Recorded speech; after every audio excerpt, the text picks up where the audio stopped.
میرے اور آپ کے نبی جناب محمد الرسول اللہ صلی اللہ علیہ وسلم نے فرمایا من صلی الغداۃ فی جماعت، ایک انسان صبح اٹھے اور اٹھنے کے بعد وضو کرے، وضو کر کے فجر کی نماز کے لیے گھر سے نکلے، مسجد کی طرف آئے اور نماز پڑھنے کے بعد بیٹھ جائے اپنی جگہ پر، وہیں بیٹھا رہے، ذکر و اذکار کرتا رہے، اللہ کو یاد کرتا رہے، دعائیں مانگتا رہے، اپنی مناجات، اپنی التجائیں، اپنی ضروریات، اپنی حاجات اللہ کے حضور پیش کرتا رہے حتی تطلع الشمس، بیٹھا رہے یہاں تک کہ سورج طلوع ہو جائے۔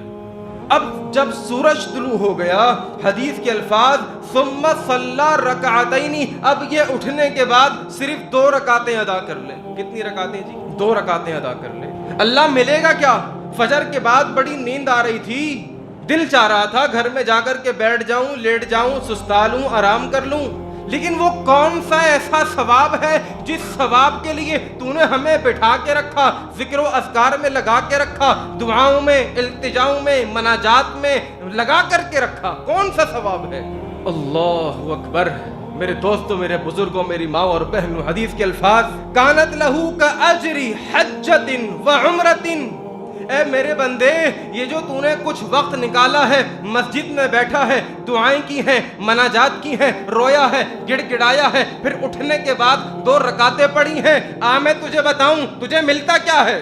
کاجر حجۃ وعمرۃ، میں نے تجھے ابھی ابھی ایک حج اور ایک عمرے کا ثواب دیا ہے۔